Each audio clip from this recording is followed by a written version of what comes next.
श्रीशैले दयापात्रं दीभत्यादिगुणार्णवं यदेन्द्रप्रवणं वन्दे रम्मजामाधरं मुनिं लक्ष्मीनाथसमारम्भां नादयामुणमध्वयाम् अस्मदाचार्यपर्यन्तां वन्दे गुरुपरम्परां भक्तामृतं विश्वजानूनमोधनं सर्वार्थं श्रीषडहो भवाग्मयं सकस्ससाघोपनिषत्समागमं नमाम्यहं द्राविडवेदसागरं திருவழுதினாடென்றும் தென்குருகூரென்றும் மறுவினியவன் பொருணல் என்றும் அருமறைகள் அந்தாதி செய்வான் அடியினையே எப்பொழுதும் சிந்தியாய் நெஞ்சே தெளிந்து ஏத்த பெருங்கேத்தி ராமானுஜ முனிதன் வாய்த்த மலர்பாதம் வணங்குகின்றேன் ஆய்த்த பெரும் சீரார் சடகோவன் செந்தமிழ்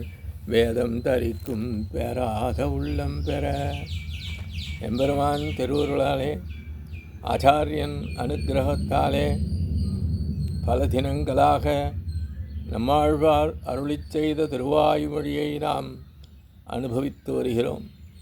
இன்றைய தினம் நாம் காண இருப்பது 2ஆம் பத்து 4ஆம் பதிகம் 3ஆம் பாசுரம். இரக்கமனத்தோடு எரியணை அரக்கு மெழுகுமொக்குமிவன் இரக்கமெழியர் இதற்கன் செய்கன் அரக்கணிங்கில்லை அரக்கணில் அங்கை செற்றி இருக்கே. இரக்க மனத்தோடு ஏரி அணை அரக்கும் மெழுகும் ஒக்கும் இவள் இரக்கம் எழில் இதற்கு என் செய்கன் அரக்கன் இலங்கை செற்றியிருக்கே. நெகிழ்ந்த மனங்கொண்டவள் இந்த பராங்குசநாயகி என்ற பெண் என்று திருத்தாயார் கூறுகிறாள். திருத்தாயாரனுடைய மனதிற்கு நெகிழ்ந்த மனங்கொண்ட இந்த பெண் நெருப்புடன் தொடர்புள்ள அரக்கும் மெழுகும் போன்று ஆவாள் என்று கூறுகின்றாள். ஆனால் நீயோ, அதாவது எம்பெருமான், இரக்கம் அற்றவனாக உள்ளாய் என்கிறாள் திருத்தாயார். பராங்குசநாயகியாகிய இவள் விஷயத்திலே அரக்கனாகிய ராவணனுடைய இலங்கையை அழித்த நீ இரக்கம் கொள்வதற்கு நான் என்ன செய்ய வேண்டும் என்று திருத்தாயார் எம்பெருமானிடம் வினவுகின்றாள். இன்று இவள் விஷயத்திலே தயை செய்தபடி உள்ள நீ முன்பு நாச்சியார் திருமணியை இங்கே நோக்குகின்றோம். முன்பு ஆண்டாளுக்காக உண்ணாது உறங்காது ஒளிகடலை ஊடறுத்து என்பதற்கேற்ப உள்ளதான செயல்களை எதன் காரணமாகச் செய்தாய் என்று கேட்கிறாள் தாயார். சீதையை பிரிந்த ராமன் சரியாக உணவு உண்பதில்லை, மதுரசம் வருகுவதில்லை, ராமன் உறங்குவதில்லை என்பதற்கேற்ப அவனுடைய கண்கள் உறக்கம் இழந்து காணப்பட்டன. வானரர்களுடன் அடைக்கலம் புகுந்து உயரமான அலைகள் உள்ள கடலின் குறுக்கே அணை அமைத்தது போன்ற செயல்களை செய்தான் இராமன். இரக்க மனத்தோடு, இரக்கம் என்றால் தீனர்களிடம் ஏற்படும் கருணை. இங்கு இவளுடைய மனதிலே இரக்கம் கூடுவது என்றால் என்ன?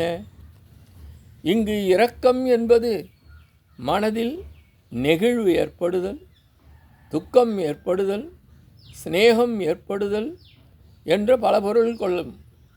இப்படியாக நெகிழ்ந்த மனம் உள்ள இவள் நெருப்பை அணைத்து கொண்ட அரக்கு மற்றும் மெழுகு போன்று உருகுகின்றாள். அரக்காக இவள் நெஞ்சமும் மெழுகாக இவளும் உள்ளாள் என்றாள் பூர்வாச்சாரியர்கள். ஏனென்றால் அரக்கும் மெழுகும் நெருப்புக்கு அருகே செல்லும் பொழுது ஒன்றாக உருகாது. அதாவது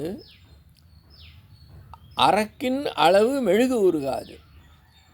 ஆக இவளுக்கு இந்த இரண்டும் மாறி மாறி ஏற்படும். இவளுடைய துன்பங்கள் இவளை மெழுகு போன்று உருக்கும்.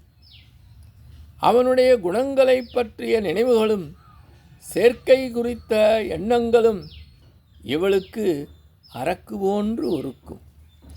ஆனால் மனம் என்பது இவளுக்குள் உள்ளதால் அது மெழுகு போன்று உருகும். அரக்கும் மெழுகும் தீக்குள் சென்றால் வெந்து போகும், விலகிச் சென்றால் என்னவாகும்? காய்ந்து போகும். அதுபோன்ற இவள் மரணம் அடைந்து விளைப்பதையும் உயிரோடு இருப்பதையும் என்று எதனையும் செய்ய விடாமல் நீ துன்புறுத்துகிறாயே. இவள் நிலை இதுவையாம். மனநொந்து உள்ளவரிடம் கருணை காட்டாமல் உள்ளாய் நீ.